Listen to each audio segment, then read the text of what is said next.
Oh begitu Pak. Oh iya jelas lah. Masalah Pak.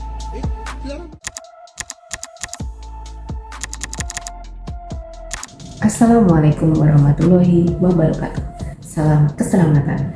Saya Niniar Tri Ramawati, mahasiswa program studi Magister Administrasi Rumah Sakit Universitas Muhammadiyah Yogyakarta. Kali ini saya akan menganalisa isu sebagai pemenuhan mata kuliah MPKRS. Pada video kali ini saya akan menganalisa sebuah isu aktual terkait tata kelola komunikasi publik dan pelayanan gawat darurat, yaitu kasus video viral dugaan penolakan pasien di IGD Rumah Sakit Unhas Makassar yang sempat memicu polemik di masyarakat luas. Isu ini bermula dari rekaman video amatir seorang keluarga pasien yang merasa ditolak saat ingin berobat ke IGD karena kondisi pasien dinilai tidak emergensi oleh dokter jaganya. Meskipun pihak rumah sakit telah memberikan klarifikasi bahwa tidak ada penolakan, melainkan pengalihan ke polirawat jalan, video tersebut terlanjur menyebar dan mendapatkan penilaian negatif. Isu ini menjadi sangat strategis bagi manajemen rumah sakit karena di era digital saat ini, persepsi publik dapat langsung menghancurkan reputasi rumah sakit dalam hitungan jam. Kita diuji untuk membuktikan bahwa rumah sakit tidak hanya kaku pada pemenuhan SOP triase semata, tetapi juga mau mengintegrasikan aspek human-centered care, yaitu komunikasi yang berempati, bahkan dalam situasi krisis di bawah tekanan jurnalisme warga. Jika kita melakukan analisis mendalam, akar masalah dari kasus ini bukanlah kegagalan medis, melainkan kesenjangan literasi triase dan kegagalan komunikasi krisis. Akar masalah pertama ada perbedaan pemahaman gawat darurat. Masyarakat menganggap semua kondisi yang dibawa ke IGD adalah darurat, sedangkan tenaga medis bekerja berdasarkan kategori triase. Ketika edukasi diberikan tanpa empati, pasien merasa tidak mau menangani.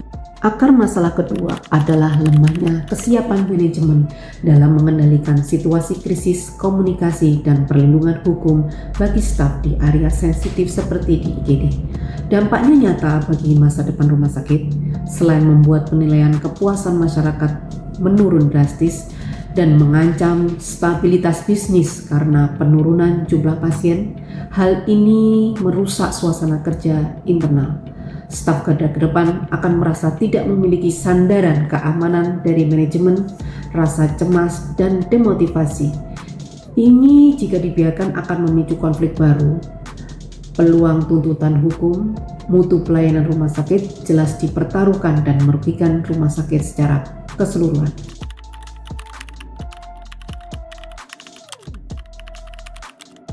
Keputusan strategi yang pertama yang saya ambil berfokus pada perbaikan ruangan.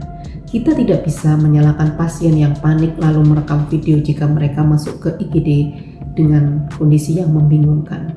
Merombak alur fisik garda depan IGD menjadi sistem inclusive hospitality dengan penerapkan visual triase berbasis warna lantai yang ramah untuk penyandang disabilitas dan lansia, serta memasang papan informasi digital multibahasa di ruang tunggu.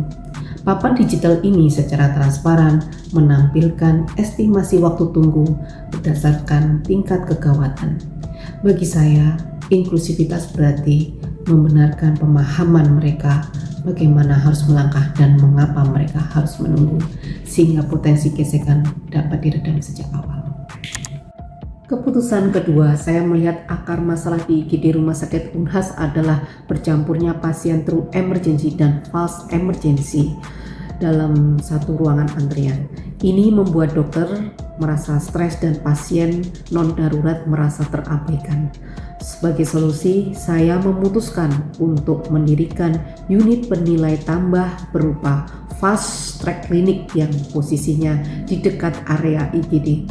Unit ini khusus melayani pasien kategori triase hijau atau non-emergency dengan alur pelayanan yang ringkas dan tarif yang jelas. Keputusan ketiga yang saya ambil berfokus pada infrastruktur teknologi pertahanan garda depan.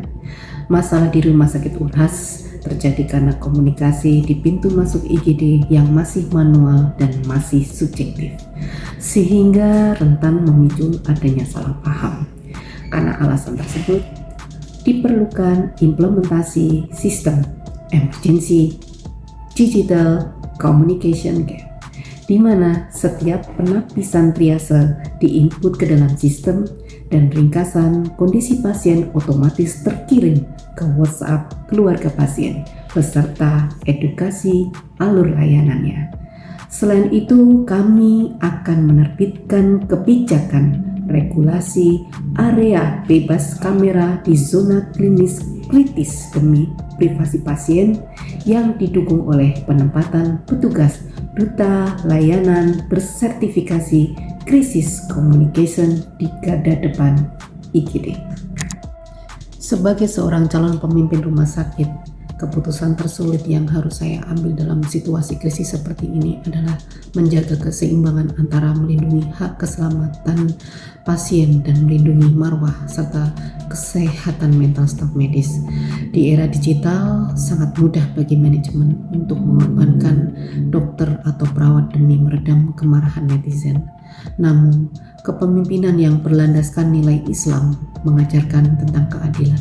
Menegakkan disiplin komunikasi kepada staf itu wajib, tetapi memberikan perlindungan hukum, ruang kerja yang aman dari perundungan digital, serta pelatihan service excellence dalam mengembangkan empati bagi staf adalah komitmen mutlak sebagai seorang direktur. Rumah sakit tidak akan bisa merawat pasien dengan baik jika para perawat dan dokternya sendiri sedang mengalami tekanan publik.